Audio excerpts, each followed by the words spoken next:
Hi traders, and welcome to the Technical Analysis Market Wrap on Friday the 2nd of October. So I've seen some key resistance levels and some good support levels on some of the majors being tested this week and reacting in a way that we would actually like to make some good scalping opportunities. So we'll jump straight into the market and see if we can identify anything that's going to happen today and early into next week. Okay, so we'll start out with the Aussie USD on the daily chart. The level that we talked about last week, the 70 obviously held up. We were pretty confident that it would because it is a very strong level. So you can see that it had a pretty good bounce off there, and this week has basically been a movement up all the way up to the moving averages around that sort of 70, 180 to 72 cent area. It's finding some resistance here because of the moving averages, and we would expect that even with the role reversal zone, that would probably halt that. But what it has provided is a pretty good trading opportunity in between these two zones. So if you're aiming for that sort of 50 to 100 pip movements, I don't think anything's changed on the Aussie. We've still got the range to work with, so it's pretty good. We'll go to the smaller time frames and have a little bit of a look. You can see here that we had a nice bounce off that level on the 4 hour. You're able to enter off the 20 moving average, which we always do, and you're also about to get a moving average cross on the 4 hour, which is pretty important. So it could certainly push up to the probably 72.50, probably at most, I think, without having any serious news come out on it. So certainly one to watch out for there.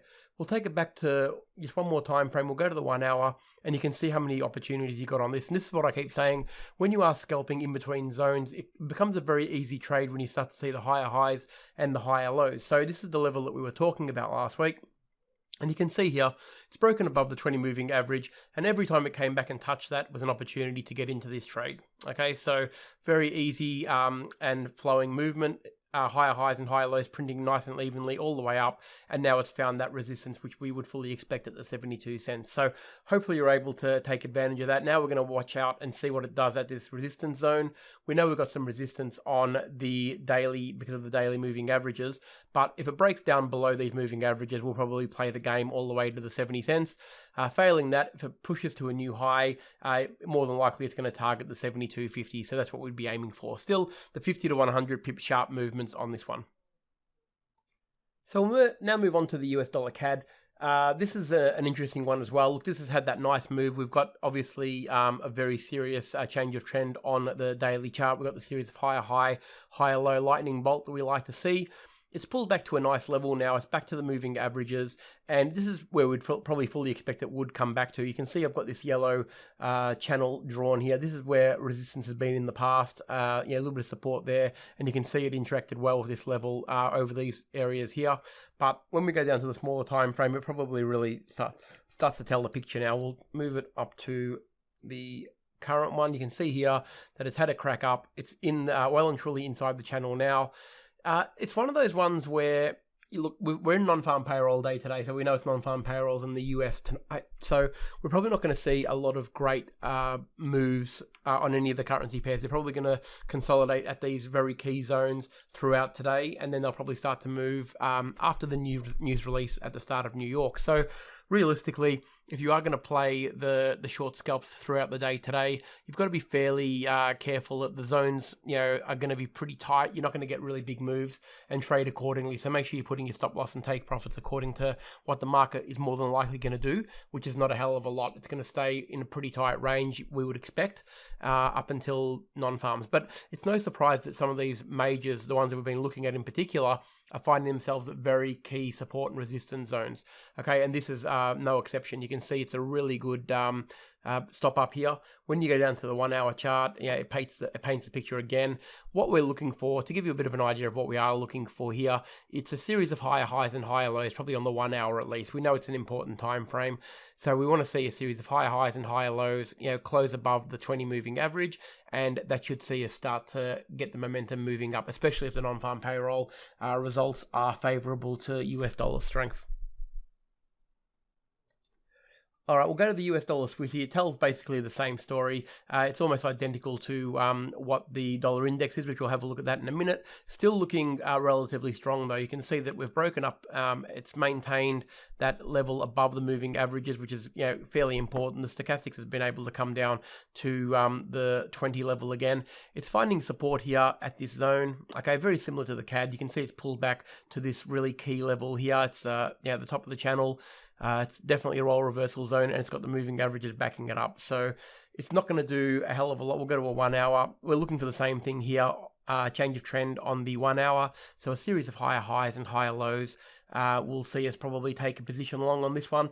We don't expect the movements that the CAD is going to do, because this is obviously a little bit of a slower pair, but it certainly is fairly open up until around that 94.50 area. So that's probably the area we'll target. You're going to find a little bit of resistance here at sort of 93.80, but that 70 pip channel there that you will be aiming for will be the first point of call, then up to the 200. So we want to see, you know, a change of trend on the smaller time frame around this level here, and that'll get us interested in this one. But it is at a very key level as well, waiting obviously for tonight.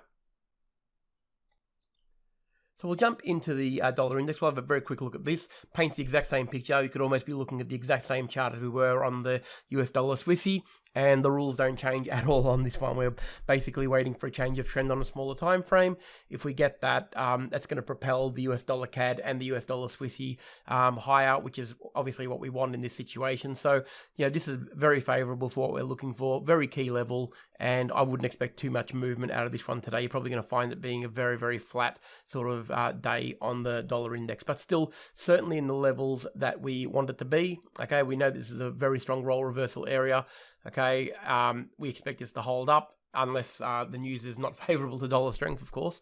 But this is what we're expecting. A break above the 20 on the 4 hour chart here would be a good sign, and for that to happen, the 1 hour would definitely have to change trend. So keep an eye on those two. You can set your alerts for that, but more importantly, it's going to trigger the moves on the US dollar CAD and the US dollar Swissy, which, you know, look like the more likely trades if this one does break higher.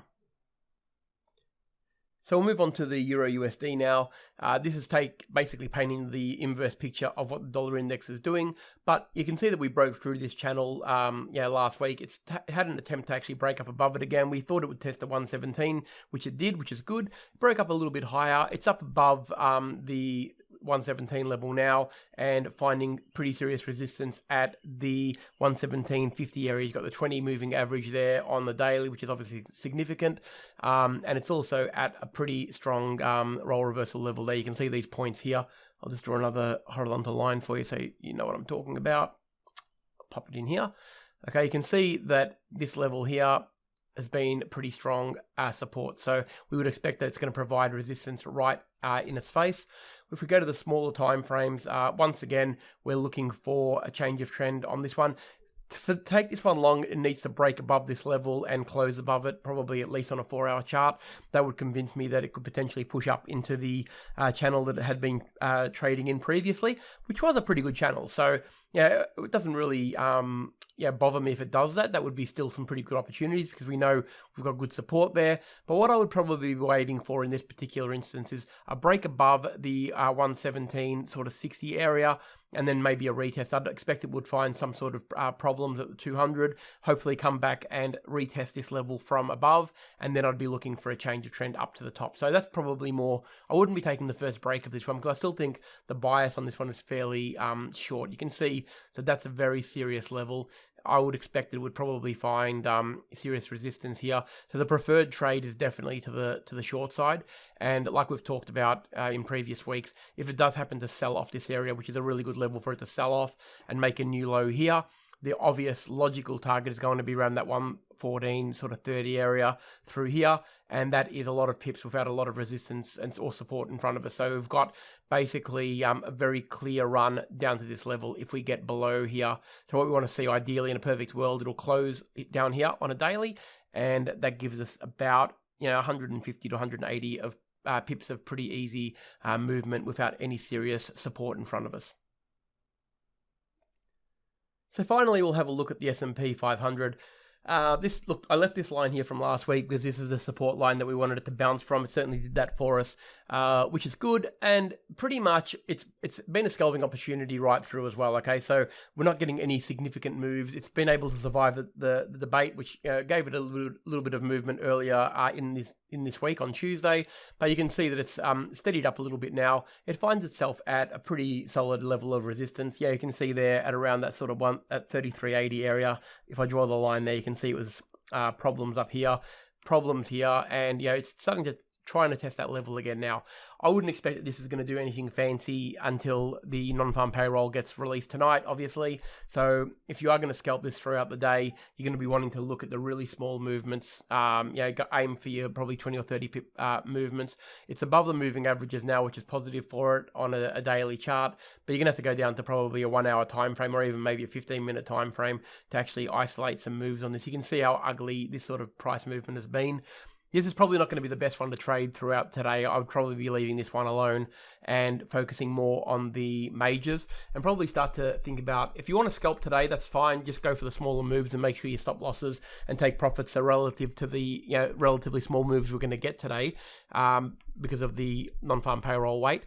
But look, the bigger ones are positioning for some reasonable moves off very strong role reversal areas. The CAD, the Swissy, also the Euro USD. So they're the ones you probably want to be positioning for. You want to be setting up some good long-term alerts. And if they get a favorable result tonight and the numbers are, one way or the other for dollar strength or not, you're going to get some nice moves. And they've got plenty of blue sky in front of them, the US dollar-based pairs. And or we may even see the euro push up if the US dollar weakness kicks in. So certainly one to keep an eye on. Just watch out for the smaller moves today. It's going to be a little bit flat, but position yourself to take advantage of the role reversal areas that we pointed out earlier today. So I hope everybody's had a great week's trading. We've had, again, a really good week of opportunities. So hopefully you were able to catch some of those. And I look forward to seeing you all next week. Have a great weekend, everyone.